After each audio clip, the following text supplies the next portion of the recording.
जय सिया राम। मैं आचार्य राजेश श्री राम जन्मभूमि अयोध्या से। प्रिय दर्शकों, 29 मार्च 2026 को खगोल मंडल में एक बड़ी विशिष्ट घटना घटने जा रही है, जब केतु देव पूरे 18 वर्ष बाद अपने ही नक्षत्र मघा नक्षत्र पर गोचर करना प्रारंभ करेंगे, जहां पर वो 5 दिसंबर 2026 तक रहेंगे। लगभग 8 महीने अपने ही नक्षत्र मघा नक्षत्र पर केतु का गोचर करना कुंभ राशि के जातकों के लिए क्या परिणाम लेकर के आ रहा है, कहाँ से बड़े अच्छे समाचार प्राप्त हो रहे हैं, बड़ी अच्छी घटनाएं होती हुई दिख रही हैं, किस प्रकार से होंगी और कहाँ से हमें बहुत सतर्क रहने की आवश्यकता है, क्योंकि केतु का मघा नक्षत्र पर गोचर करना बड़े उठापटक को भी दर्शाता है।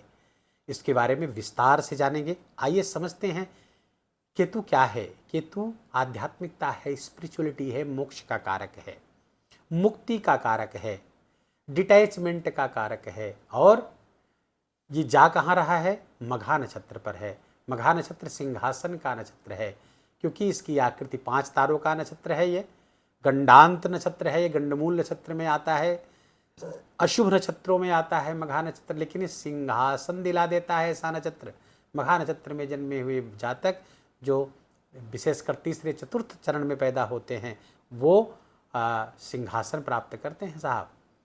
तो ये बुरा नक्षत्र नहीं है। अच्छा, तो सिंहासन की तरह आकृति होती है मघा नक्षत्र की, मुकुट की तरह आकृति होती है, और राजमुकुट की तरह आकृति रखने वाले मघा नक्षत्र पर जब मुक्ति के कारक, मोक्ष के कारक केतु आएंगे, तो वो मुकुट मिलेगा, सिंहासन मिलेगा या सिंहासन जाएगा, मुकुट छिन जाएगा, वनवास भोगना पड़ेगा।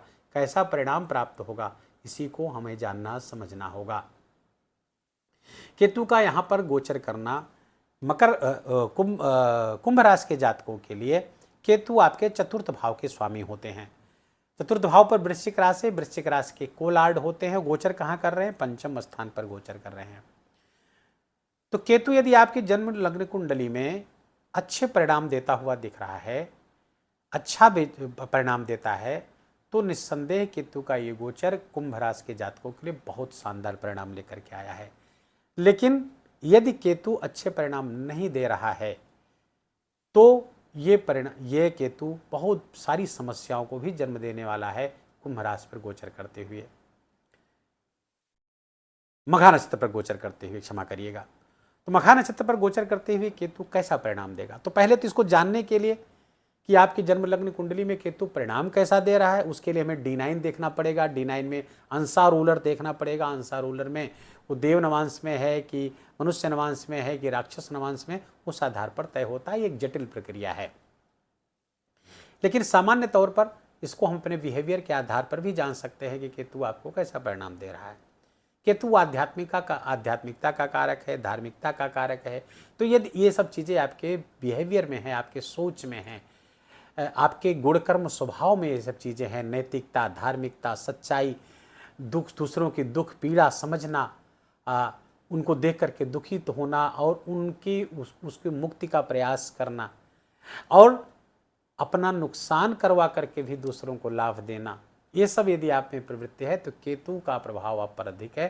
केतु आपके पक्ष में है, केतु आपको अनुकूल परिणाम दे रहा है। लेकिन यदि इसके ठीक विपरीत स्वभाव है कि हमें अपने लक्ष्य तक पहुंचना है, मार्ग चाहे जितना गंदा हो, तरीका चाहे इतना खराब हो, चाहे इतना अविधिपूर्ण हमें काम करना पड़े, लेकिन हमें अपने लक्ष्य प्राप्त करना है, तो ये राहु लेड बिहेवियर हुआ। राहु सपोर्ट में आपके ज़्यादा है, लेकिन राहु यदि सपोर्ट में होता है तो आपको शुरुआत में कुछ लाभ जरूर दिखेंगे, अंत में उसका जो परिणाम आता है बड़ा भयावह होता है, पाप पतन पीड़ा लेकर के आता है। लेकिन केतु लेड बिहेवियर आपको निरंतर आपको उन्नति दिलाता हुआ, अस्थायी उन्नति दिलाता हुआ दिखता है। अपने स्वभाव के आधार पर आप चेक कर लीजिए कि प्रलोभन के चक्कर में आकर के यदि आप अपना रास्ता बदल देते हैं, अच्छाई से बुराई की तरफ चल बैठते हैं, या अच्छाई पर चलते हैं, उस प्रलोभन को ठुकरा देते हैं, तो निस्संदेह केतु आपके सपोर्ट में है, आप बधाई के पात्र हैं, आप सच्चे इंसान हैं, आप मानवतावादी इंसान हैं। कुंभ राशि के जातकों के लिए केतु का सप्तम स्थान पर गोचर करना यूँ तो शुभ नहीं माना जाता, और यदि आपका बिहेवियर भी राहु की तरह बिहेवियर है, तो फिर क्योंकि राहु आपके यहाँ पर गोचर कर रहा है, कहाँ पर, राशि पर, अपनी डिग्निटी को मेंटेन करने के लिए इसमें बहुत आकुल व्याकुल जो लोग हैं उनके लिए केतु का यहाँ पर अपने नक्षत्र पर आना बहुत समस्याएं खड़ी कर सकता है।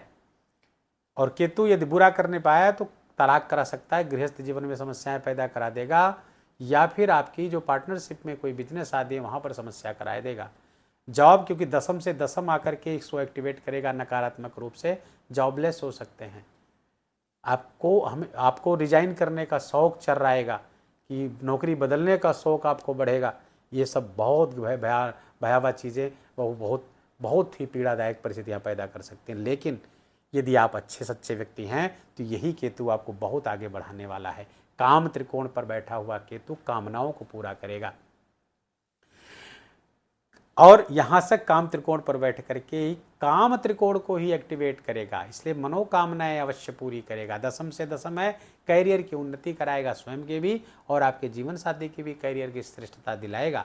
लेकिन बीच बीच में वो बात में बार बार डिस्क्रिमिनेशन आपको मैं दोहराना पड़ता है कि ये तय होगा इससे कि केतु कैसा परिणाम दे रहा है। यदि कुंडली में केतु अच्छे परिणाम दे रहा है तो निस्संदेह 8 महीने आपके लिए बहुत गोल्डन टाइम है, क्योंकि अपने ही नक्षत्र पर केतु के बलाबल में बहुत वृद्धि हो गई है, उसका साम्राज्य स्थापित हो गया है, और उस साम्राज्य में आपको भी सिंहासन मिलता हुआ दिख रहा है, पद की प्राप्ति होती हुई दिख रही है। न केवल आपको बल्कि आपके जीवन साथी को भी पद की प्राप्ति होती हुई दिख रही है। कोई बड़ा पद, कोई बड़ा अचीवमेंट, कोई बड़ी उपलब्धि आपको प्रतीक्षा में है 29 मार्च के बाद में। केतु की दृष्टियों की बात यदि आप करें तो प्रायः तो आप सोशल मीडिया पे बहुत सारे ऐसे वीडियो को देखने को मिल जाएंगे जिसमें कहते हैं केतु की दृष्टि ही नहीं है।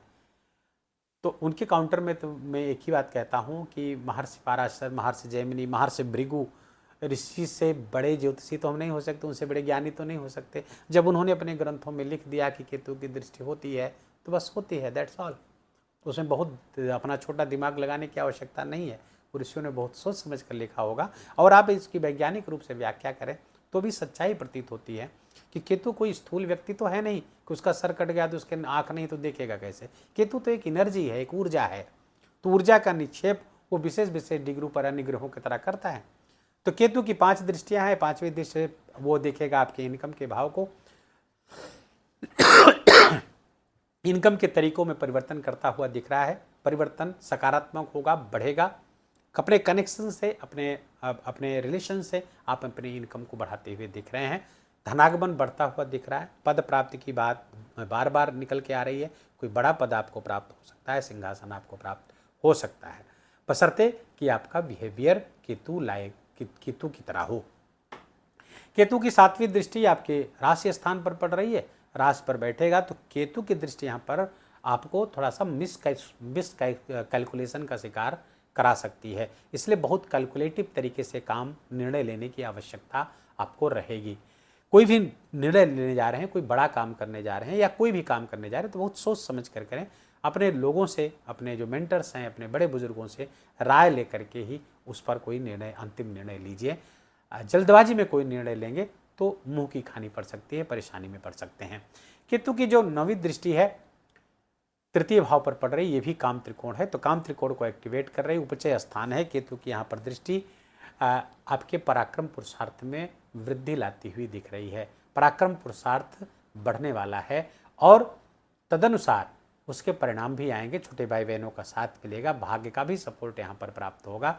और केतु का यहाँ पर दृष्टिपात करना आपके सेल्स मार्केटिंग से यदि आप जुड़े हुए हैं, कम्युनिकेशन आपकी बेहतर होती हुई यहाँ पर दिख रही है, जिसके कारण से भी आपको बड़े लाभ होते हुए दिख रहे हैं।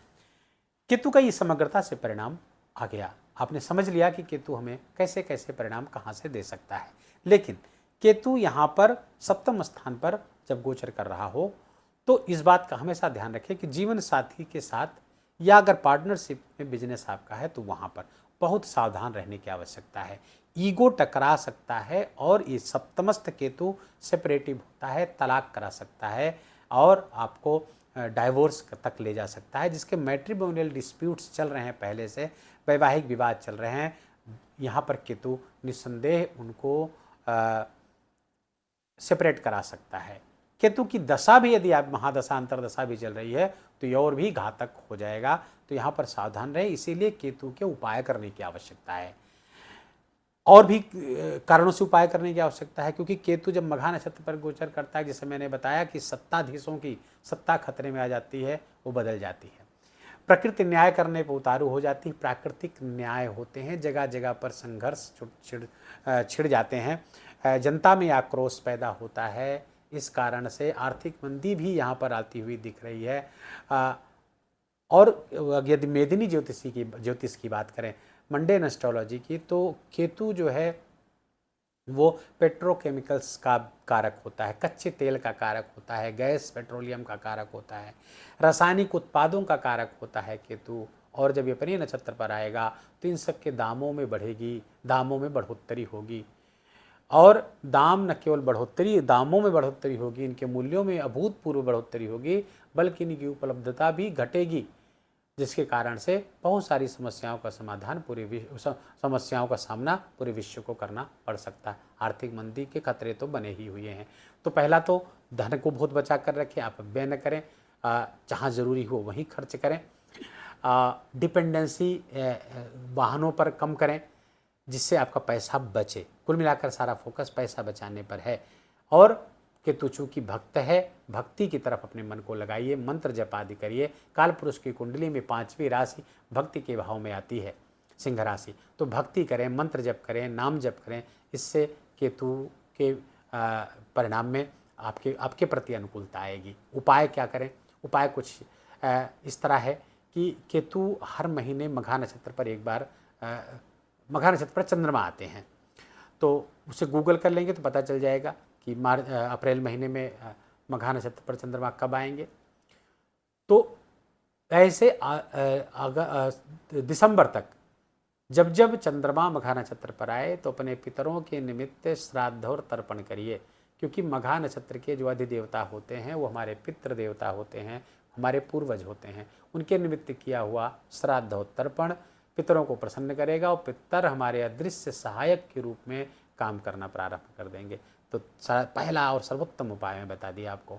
दूसरा उपाय, पितृ गायत्री मंत्र का जाप करिए। गूगल करेंगे ये भी मिल जाएगा, पितृ गायत्री मंत्र का, चाहे 21 बार, 27 बार, 51 बार, जैसी आपकी सुविधा हो उतने मंत्र का जप करेंगे, पितृ देवता हमारे प्रसन्न होंगे, केतु अनुकूल होगा।